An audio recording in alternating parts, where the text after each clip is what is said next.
I'm Christopher Clark, Cambridge historian. I was born in Australia. For Europeans, that's practically the other end of the world. But the European continent and its incredible diversity always fascinated me. Even in the far-off country where I grew up, I was always aware that so much of our world has its roots in Europe. And modern Europe is one of the greatest achievements in human history. I want to share the grand saga of this continent, and in the process, I hope to rediscover its wonders for myself.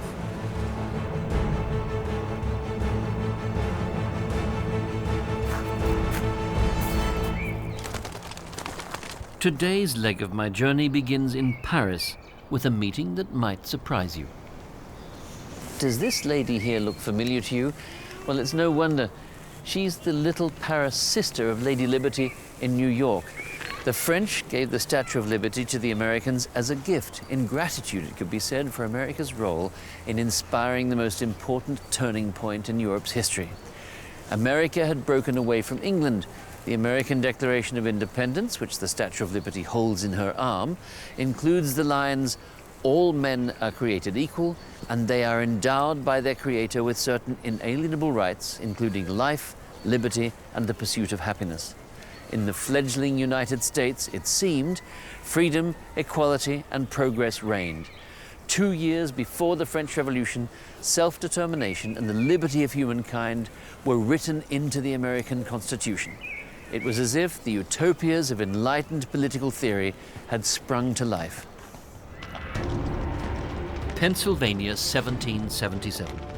French nobleman Lafayette is fighting on the side of the American colonists for democracy and human rights, and against the English colonial rulers whom the settlers see as their oppressors. The old order begins to falter in Europe and the rest of the world. The Americans man the barricades in what will become known as the Revolutionary War. In the previous year, the United States of America, as the colonists now call themselves, had declared its independence from England.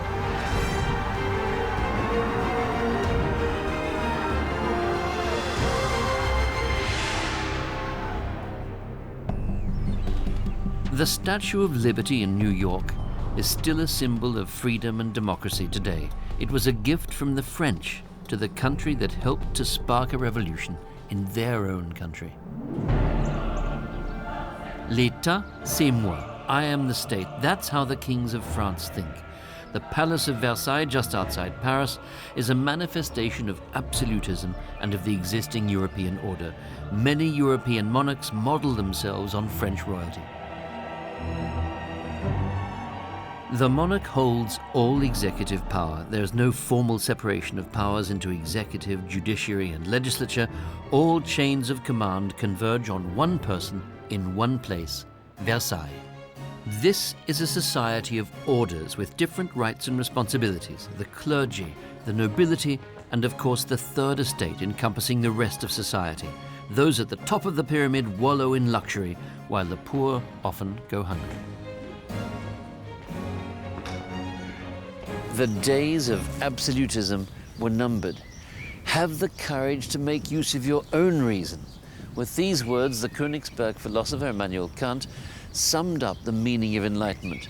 And today, in what's sometimes called a post-factual era, his words are more important than ever. Profound discoveries in the field of the natural sciences had already paved the way. With their thinking and their precise reckoning, Galilei, Kepler, and Newton had already transformed human understanding of the world and the universe. When the French philosopher René Descartes declared, "I think, therefore I am," he made the reflecting, questioning consciousness of an individual human being the fulcrum of our knowable existence. In the European salons, often run by high society ladies, the old order is increasingly called into question, especially in France. Thinkers like Rousseau, Diderot, Montesquieu, and Voltaire extol the principles of human equality, tolerance, and the division of powers. By his nature, man is free, and all his actions must be based on reason. I tell everybody, think for yourself. We ourselves are responsible for what we do, but also for what we don't do. That's true, my dear Voltaire, but it's also important to set the limits on power. Experience teaches us that any man with power tends to abuse it. That is why the three powers of a state should be separated: the legislative, the executive, and the judicial. Freedom can only exist when the powers of the state are separated. Reason would mandate that as well, don't you think? During the Enlightenment, knowledge is diligently collected and published in the form of encyclopedias. But these are not mere storehouses of knowledge, they are critical and argumentative.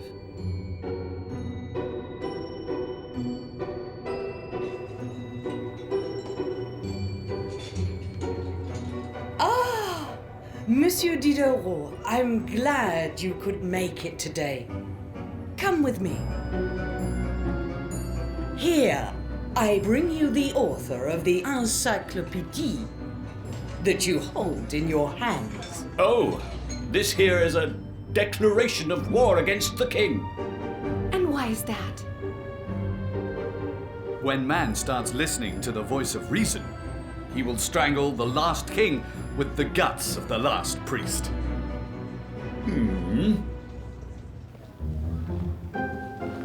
The writing is on the wall. Peasants and commoners are financing the extravagant lifestyle of the royal court. The nobility and clergy are largely exempt from taxation. The argument that this is a natural and God-given state of affairs comes to seem less persuasive.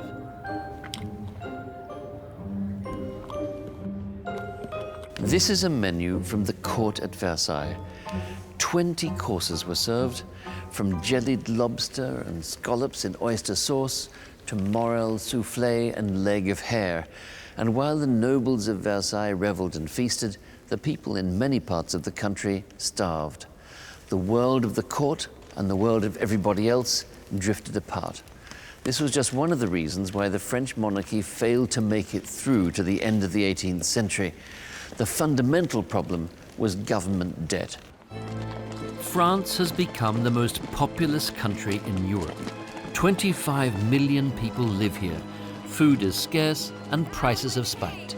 We want bread. Down with the king. We want bread. Down with the king. We want bread. In 1788, bad harvests and catastrophic weather events only make the situation worse. Bread, the main food of the poor, is suddenly much more expensive. The French decide to take things into their own hands. Food riots break out across the country, particularly in Paris. Take what you can. Hey, what's Take as going much as you on? can carry. Do not leave anything behind. Keep your hands Do you hear off. me? Nothing. Take what you can. Take as No. much as you can Take as much as carry. you can carry. Do not leave anything. Take all the bread. And the king's soldiers simply stand back and watch.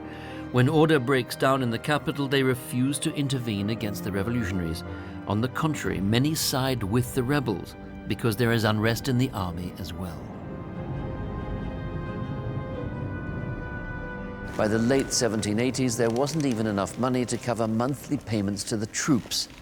A fully functional and strongly motivated army could easily have put down the small hunger riot at the Bastille.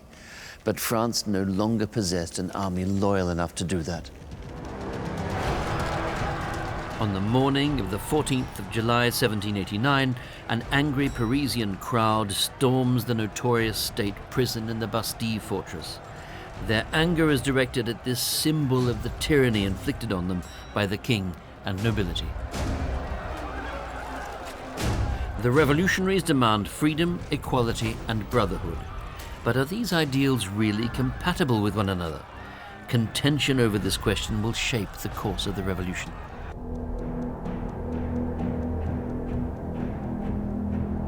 In June 1789, the Third Estate breaks away from the other two orders and convenes an assembly. Its members see themselves as representatives of the entire nation. Open disagreement, debate, now becomes a central motor of political life. Drawing on the legacy of the American Revolution, General Lafayette and Honoré Mirabeau draft a Bill of Human Rights. Article 1.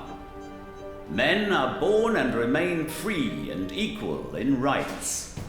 Social distinctions can be founded only on the common good.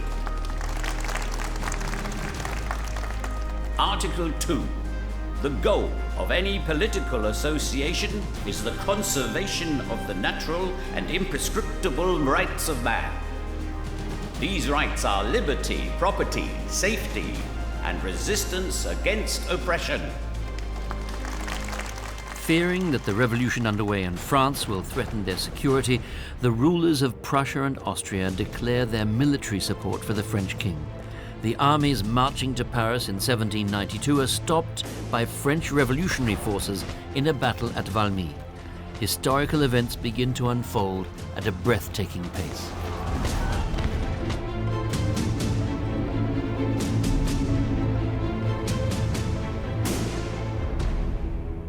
France becomes a republic, the king has been deposed and is a prisoner of the people. He is put on trial.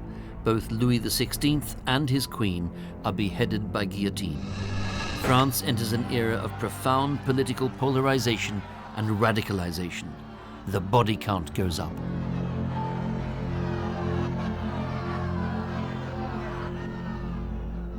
Increasingly, the French revolutionaries became armed missionaries, using violence to propagate their ideals, and that too is a European invention, the totalized application of a single political theory, whatever the human cost. Just across the river, in the Conciergerie prison, 2,780 people were swiftly processed by revolutionary tribunals and sentenced to death. And throughout the country, executions during this period numbered in the tens of thousands. The revolutionaries wanted to liberate all of humanity. That was one of the things that made them so radical. And the French National Assembly was the first organization in Europe, in the world, to pose the question of whether and how one state could use military force to enforce the observation of human rights in another state. The age of the humanitarian intervention was born. The French National Assembly hopes to offer strong resistance to Europe's monarchs and mobilizes the population with revolutionary slogans. Now, let us show Europe the 10 million French citizens, when challenged, will be fueled by the fire of freedom, and armed with swords and reason, will single-handedly change the world and make the tyrants tremble on their thrones. The future of the revolution is at stake. Ultimately, the advocates of war prevail. Now, let us vote. Peace or war? Who votes for peace?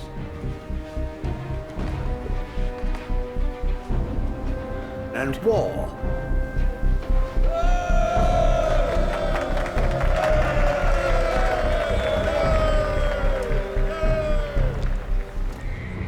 Napoleon Bonaparte starts out as a general of the revolution, but once in power he brings the domestic tumult to an end and focuses on projecting French power outwards onto Europe. His battles are legendary and his conquests numerous.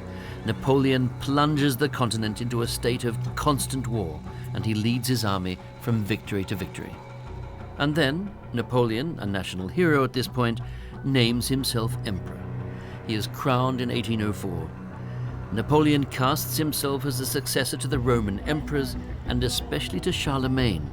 Like his hero, he wants to create a European empire. In 1806, Prussian troops encounter the Grande Armée at Jena and Auerstedt in Thuringia. The Prussians suffer a harrowing defeat. Further annexations follow. Napoleon now dominates almost the whole of Europe, and he orchestrates his triumph accordingly. In Berlin, as in many other places, the response is ambivalent. Napoleon may be a tyrant to some, but to others, he's the herald of a new era. Napoleon and Europe. Some territories are simply annexed to France. Outside the borders of an enlarged France, Napoleon creates satellite states and confederations. Even great powers like Prussia and Austria, defeated by Napoleon, now pay tribute to him and accept his dominance. Napoleonic rule is a strange mix of military aggression, fiscal extraction, and progressive institutions. He hopes to bring progress wherever he rules. His Napoleonic Code promises civil rights, equal protection under the law, and freedom for peasants. But the mood darkens as Bonaparte wages war after war. There's no exit strategy, no limit to his ambition. Resistance grows.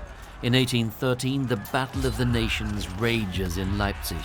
A European alliance, including Austria, Prussia, Russia, and Sweden, mobilizes more than 300,000 troops against Napoleon. More than 200,000 soldiers, including Frenchmen, Italian, Poles, and Germans, fight on the side of France. Bonaparte is defeated. His dream of dominating the continent goes up in smoke.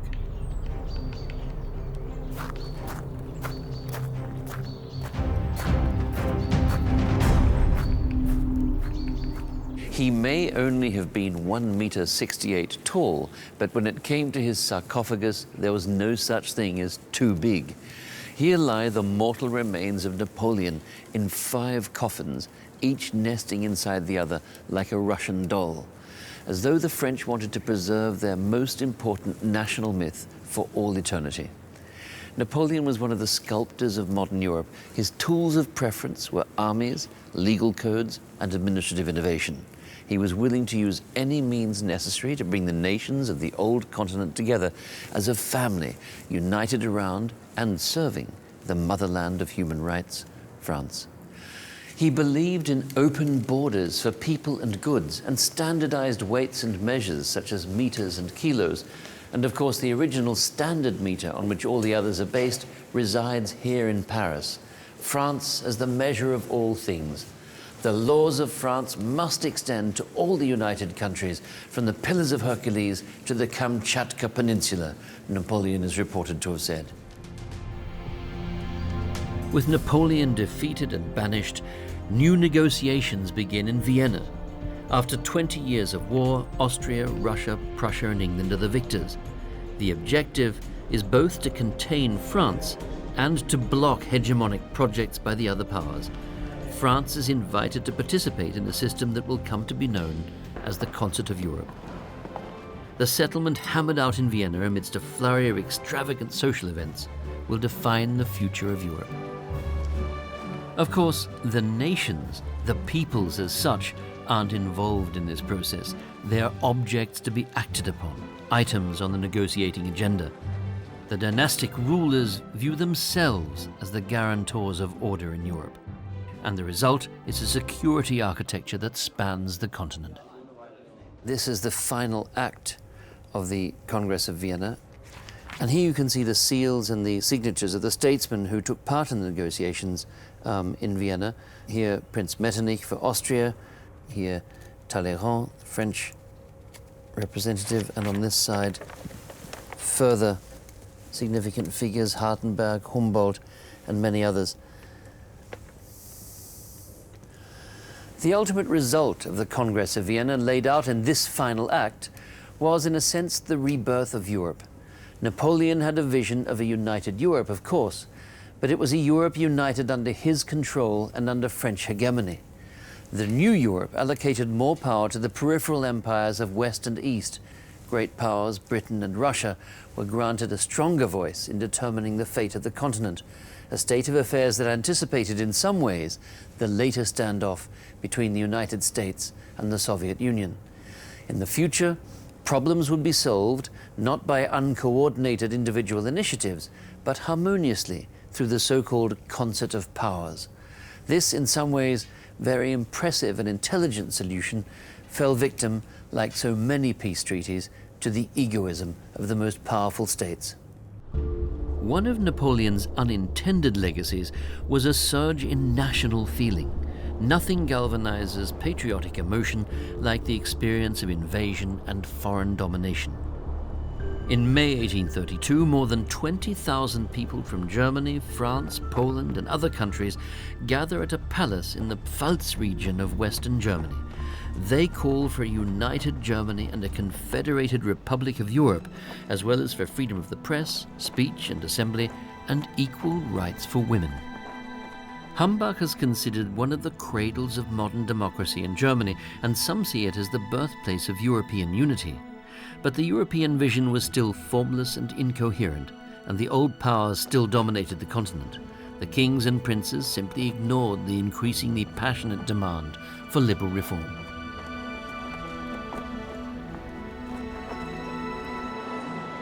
In 1848, another revolution breaks out. Once again, the French take to the streets, invoking the symbols and slogans of the French Revolution of 1789.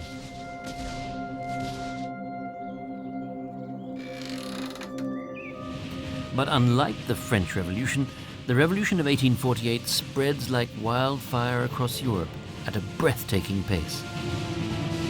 From all over the country, deep from every heart, a strong, united German fatherland. The revolution has won in Paris. With the exception of England and Russia, nearly all the major European states are affected. In the simultaneity of its tumult across the continent, this revolution is unique. The people want social reform and liberal constitutions, and they're willing to use violence, if necessary, to get what they want. Full-blown revolutions rage in many cities, and revolutionary hotspots flare up across the continent. The people rise up against the dynasties of Europe under the banner of freedom and self-determination. A wave of revolutions rolled across Europe, from Palermo to Paris to Rome, Milan, Vienna, Budapest, and Berlin. Hope, frustration, and anger formed a combustible mix. The apparent unanimity of the revolutionary protests concealed a plurality of conflicting aims: political liberty, social justice, the unity of nations.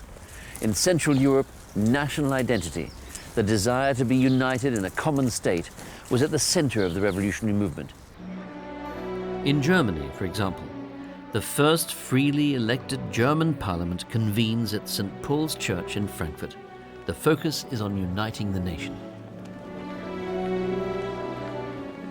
The parliament is modeled on France's National Assembly. Parliaments during this era are still the domain of the elites. But how is a revolution expected to succeed without the support of an army? In most European nations, the army remains loyal to the rulers. There's little that militias or a network of revolutionaries can do against an armed military force. And yet the shock waves of this revolution would yield several important victories. New constitutions and parliaments are created, and censorship is scaled back. Many of the European states absorb and channel the energy of the revolution, selectively implementing its demands. And these political upheavals take place against the background of an even more profound transformation: the Industrial Revolution. Enormous factories spring up first in England and then nearly everywhere in Europe. With the invention of the steam engine, manual labor is increasingly replaced by machines. The process will take over a century. Why did all of this begin in England, of all places? For centuries, using the experimental method to probe the secrets of nature had been part of the culture here. So there was a long run-up. And then there was the pleasure that English scientists and inventors took in the practical application of their knowledge. They fueled the Industrial Revolution. And among them was James Watt, inventor of the steam engine. The water in this boiler is heated to steam, and the resulting pressure can be used to drive other engines, a loom, for example, or a locomotive. During the middle decades of the 19th century, the Industrial Revolution spread in fits and starts across Europe. It was a peaceful conquest, but for many, the consequences were grave. Finally, people can free themselves of the constraints of agricultural production. Crop failures and famines that impact entire populations are a thing of the past in industrialized societies. But industrial work is poorly paid, dangerous, and exploitative. Until late in the 18th century, the only effective way of increasing the production of goods was to increase the number of humans employed to make them. Then the machines arrived. They didn't just replace muscle power, they also multiplied it.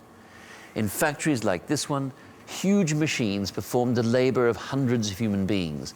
It was the most fundamental transformation in human social existence since the beginning of organized agriculture. In other words, it was a true revolution, an industrial revolution. The inventor of the term was none other than Karl Marx's close friend and collaborator, Friedrich Engels, who coined it in the 1830s in an analogy with the French Revolution of the 1790s. If the idea of communism had a birthplace, it would surely be Manchester. The unrestrained form of production that developed here came to be known as Manchester capitalism. In the mid-19th century, Friedrich Engels, whose father owned a factory like this one, could study as if in a laboratory the social and economic consequences of an unchecked capitalism. And in his writings, Karl Marx, Engels' friend, explored the implications. Workers of the world unite. Yes, that sounds good, but we need a strong message at the start. The aim was to raise the workers against a system that kept them poor and weak. That's good, that's good. Yeah. Not bad. A spectre is haunting Europe. The spectre of communism. Yeah. What do you think? Marx lives in exile in London. In 1848, he and Friedrich Engels published their Communist Manifesto, which will one day become the Bible of the global workers' movement. Marx and Engels called for a world without exploitative social relations, in which the means of production are owned not by capitalists, but by society itself, understood as a collective enterprise. Both of them reflect at length on the idea of revolution, but it's not until the early 20th century that the explosive potential of their ideas is fully realized. Meanwhile, the gap between rich and poor continues to expand. A workers' movement soon begins to take shape, and with it come political parties championing the rights of waged labor. And thus Karl Marx, who incidentally claimed never to have been a Marxist, influenced European history in several ways at the same time. The idea of the working class as a structural feature of all modern capitalist systems united people across borders into a sort of community of fate. The slogan, "Workers of the world unite," offered a counterweight to national egotism. In the last decades of the 19th century, left-wing parties gained power and pushed through social reforms in dozens of European parliaments. Only under the immense social and political stresses of the First World War did the socialist left fracture. A communism emerged, in whose hands the teachings of Marx hardened into an unbending doctrine. As the instrument of Soviet state power, communism became a force of global significance, and in Europe, the tension between communist and capitalist social orders split the continent down the middle. It's the high noon of the national idea in every European country. In the course of the 19th century, the concept of nation becomes the pole star in the firmament of European values. But in Europe, where so many cultures and languages live in close proximity, one nation's dream can become another's nightmare.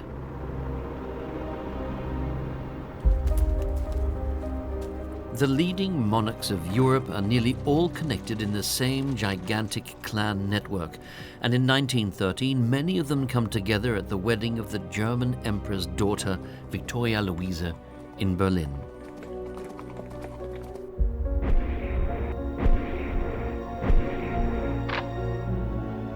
No one realizes just how close Europe is to the brink. This is the calm before the storm. An assassination in the multinational Habsburg state, the murder of the Austrian heir to the throne, captures the headlines. But does this automatically mean war? The great powers recognize the risk of escalation, but none of them does anything to prevent it. In 1914, the decision-makers are like sleepwalkers. They maneuver for advantage, but in placing their own goals above the preservation of peace, they risk catastrophe. When war breaks out, each country sees itself as the victim and its opponent as the aggressor. Modern military technology means that this world war brings unparalleled carnage. Nearly 17 million people lose their lives on the battlefields and on the home front. And the First World War is a breaking point. The old European order collapses, but no new order emerges to take its place. The desire for compromise is there, but the differences between the fronts are overpowering. This is the dawn of an age of extremes shaped by fascism and Bolshevism.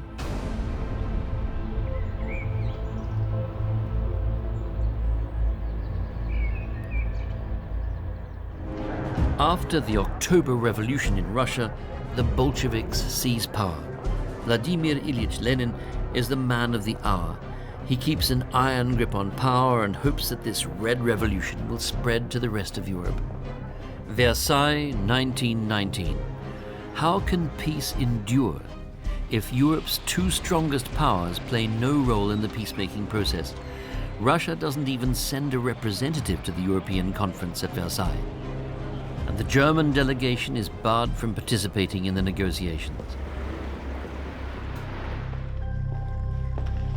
With its reparations, disarmament clauses, and territorial penalties, and above all, with its insistence on German sole guilt for the outbreak of war, the Treaty of Versailles places a lasting burden on the new Weimar democracy. The multinational Habsburg Empire collapses. New independent nations arise in its place: Poland, Czechoslovakia, Hungary, Yugoslavia. The Baltic countries also gain their independence.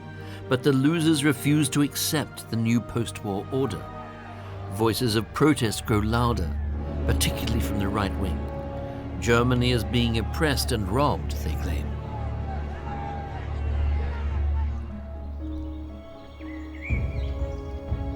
There are signs of rapprochement between Germany and France at an international conference in Locarno in 1925. It's a time of hope. German Foreign Minister Gustav Stresemann speaks of a Europe of cooperation, not confrontation, and his French colleague Brilliance makes an impassioned speech. Away with the cannons, he says. Make way for reconciliation. Both statesmen are awarded the Nobel Peace Prize for their efforts, but this vision of a peaceful Europe would soon evaporate.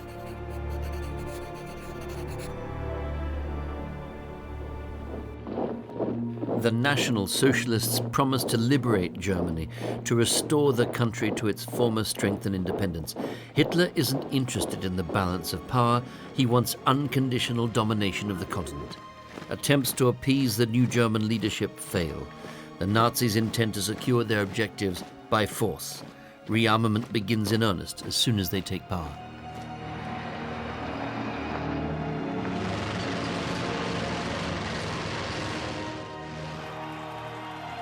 September 1939. The war begins with the invasion of Poland. The Nazis couple the technology of invasion and conquest with the subjugation and extermination of the peoples under their control. The systematic slaughter of civilians sets this war apart from past conflicts right from the very beginning. The Holocaust begins behind the front lines. It will claim the lives of 6 million Jews. May 1940. The German Wehrmacht attacks its neighbor to the west. Hitler always adheres to the same binary principle: all or nothing.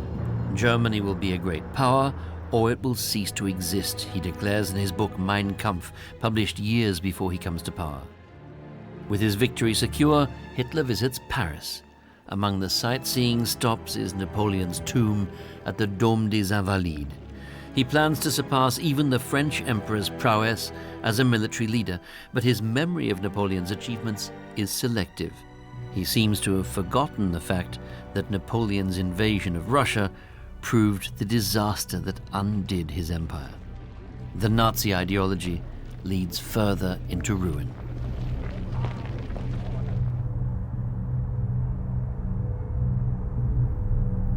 The Siegessäule, or victory column of Berlin, was supposed to serve as an important element on the great east-west axis of the capital city of the Third Reich, Germania. In Hitler's grotesque vision, the megapolis, Germania, bulging with oversized monuments, was to be the focal point of a pan-Germanic world empire. The Nazis liked the mural at the base of the victory column. We see an aroused German people raising their swords against Napoleon, who's dressed like a Roman emperor in a red toga. An historical event, the early 19th century wars of liberation against Napoleonic France, is elevated to the status of a world historical principle.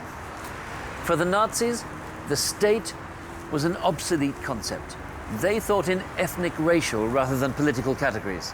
When Hitler imagined Europe, it was not the Europe of states, but a continental platform, a petri dish inhabited by biological cultures, one in which the Germans would simply expand like a bacterial colony. Lebensraum, the German word for habitat, has nothing to do with politics. It's a concept from biology. In Europe, only the fittest were supposed to survive. Every being strives for expansion, Hitler wrote, and every nation strives for world dominion. Only those who keep this goal in mind will find the right path. The war Hitler launched on Central and Eastern Europe was a war of annihilation and enslavement, a war against the diversity of Europe's peoples and cultures. It was a war against Europe's history. The consequence was an unfathomable break with culture and civilization. And today's Europe is still deeply marked by this conflict.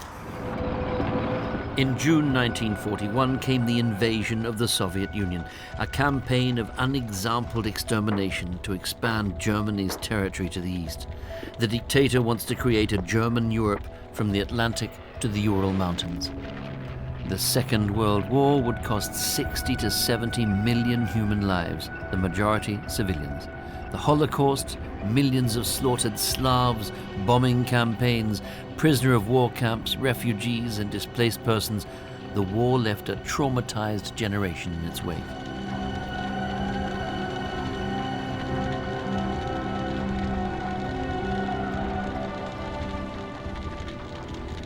I'm in Kiev, where an enormous statue commemorates the Great Patriotic War, as the struggle against Hitler's Germany is known in Russia. The fighting here was particularly violent. In a place like this, you can still feel the horror, the iron hand of war. These are the Bloodlands, areas where two totalitarian powers fought over the same space in a life and death struggle for supremacy. Millions died, millions more were murdered, and even before the Second World War, millions had perished in a man-made famine engineered by Joseph Stalin to break the national will of the Ukraine. Hitler's war of annihilation claimed further millions of lives. Hundreds of thousands of soldiers died in battles of encirclement or in POW camps. The country was plundered, people starved, and a new wave of famines. There have been phases in the history of Europe where the violence was so devastating that the thread of memory was severed. The intimacy with the past was disrupted. Only trauma remained. These are the killing fields of Europe. In 1945, it seemed unimaginable that Europe would ever re-emerge from the abyss it had created for itself. Everyone suffered in this terrible war. Tens of thousands of soldiers and civilians lost their lives, German invaders and Russians alike. There is a story, a grieving family behind every headstone. The military cemeteries in Ukraine bear witness to the countless dead on both sides.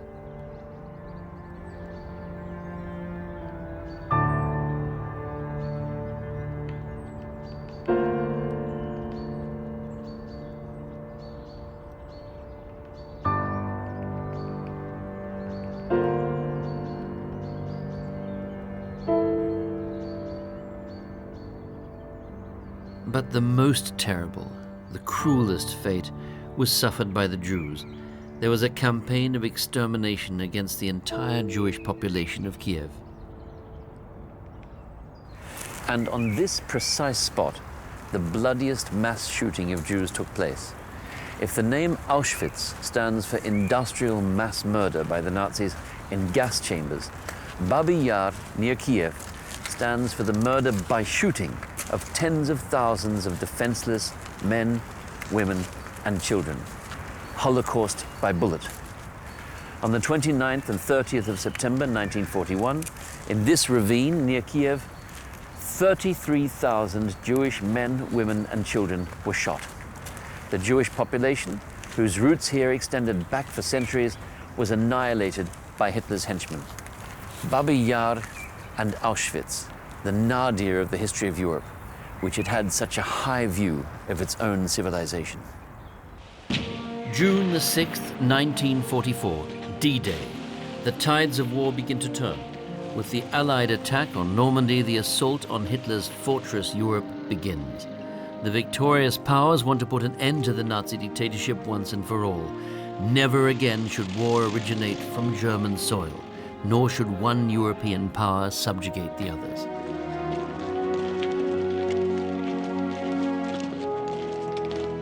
Above all, the humanitarian catastrophe of the war should never be repeated.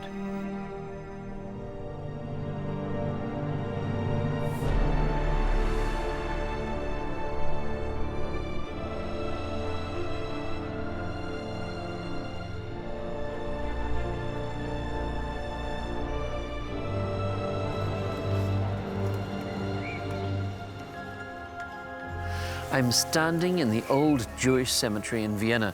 This is one of those places that reminds you of what was lost to Europe through the Holocaust. The industrialized killing centers of the Nazi genocide were unique in history, but so were their victims. Since the Middle Ages, Jewish culture, know-how, and scholarship had left a deep imprint on Europe.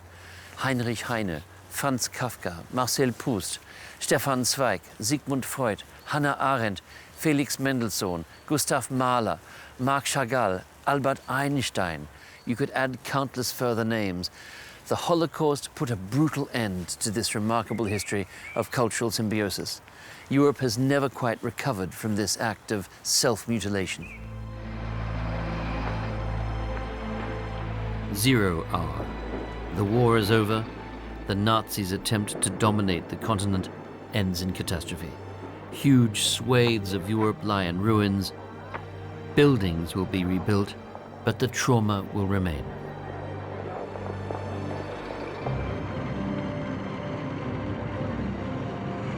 At a conference in Potsdam near Berlin, the victorious Allies negotiate the post-war order, the future of Europe. The heads of state of the three Allied powers come together here: US President Truman, Soviet dictator Stalin, and British Prime Minister Winston Churchill. When Churchill arrived on a hot July day, the first thing he did was to order a whiskey and a cigar. He spent a long time looking out over the peaceful Griebnitz Lake. A Soviet sentry could be seen patrolling along the opposite shore. And perhaps Churchill reflected on how Europe would in future be divided into East and West.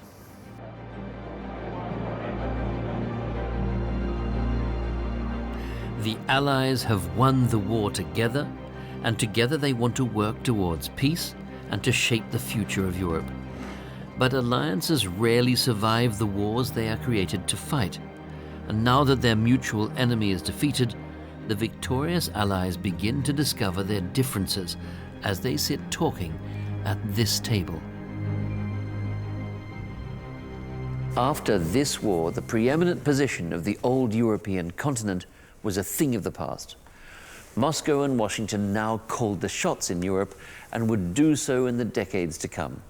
Europe, like the world, would be divided, embedded in two opposing blocs. And this too was Hitler's work. The aim of defeating Nazi Germany had united the world's two greatest powers in a struggle that brought them together in the heart of the continent. But when it came to shaping the peace, the tensions between two radically opposed systems proved impossible to contain. The so-called Iron Curtain separated the capitalist from the communist world, and did so in the very center of Europe. The Western powers' zones of occupation become the Federal Republic of Germany. In the east, the Soviet Union creates a bloc of socialist satellite states, which includes East Germany. The continent splits into a mainly capitalist and liberal democratic region and a communist region, and the two alliance blocs keep each other in check. The term balance of terror is often used in this era of nuclear arms buildup.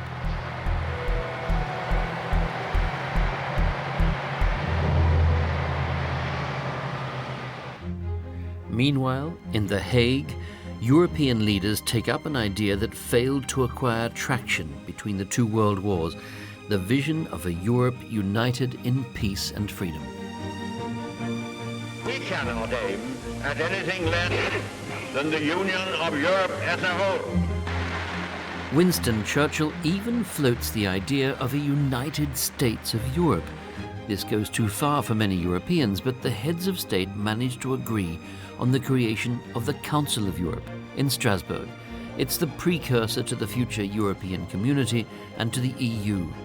In May 1949, 10 founding fathers signed this institution into existence. A Western European Forum for Freedom, Peace and Social Justice is born. The hope is that a spirit of solidarity will blossom from the conflict of the past. Shared values and symbols are at the heart of this project. Konrad Adenauer, the first Chancellor of the Federal Republic of Germany, sees an opportunity in this bond with Europe. By collaborating with the Western allies, he hopes to lead Germany back into the family of free peoples, or at least West Germany, even if doing so intensifies the division between the eastern and western halves of his country. The West German government's goal is to peacefully overcome the division of Germany and Europe. But what's the first step? Building bridges with France. France's Foreign Minister Schuman already has a plan. If we want to prevent war in the future, he argues, the coal and steel industries in various European countries, vital to any war effort, ought to be consolidated under one roof. In 1952, the European Coal and Steel Union is born. Now, iron and steel shall forge the peoples of Europe together in a community of actions and ideals. Just 7 years after the war, national sovereignty over a crucial military resource is handed over to an international body, a world historical step. As the economy recovers, Europeans grow more mobile. Their horizons broaden. They drive their own cars or motorbikes or hitchhike to new destinations, traveling through a Europe that was opening up to the world. Today, we take it for granted.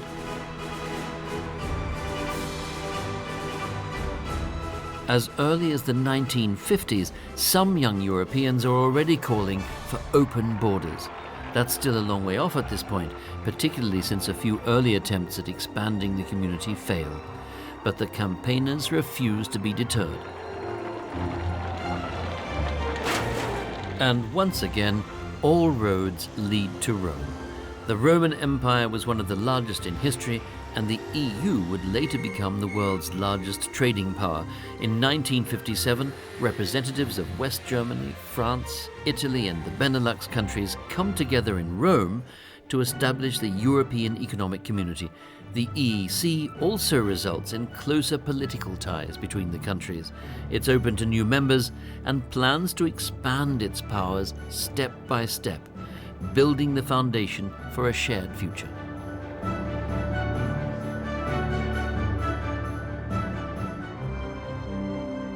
Ancient Rome eventually fell, of course, thanks to financial crises, political conflict, and barbarian invasions. And Europe has its own share of tensions today, the divide between North and South, the Euro crisis, immigration policies. These are all challenges that the continent will continue to face. But the European political order is robust.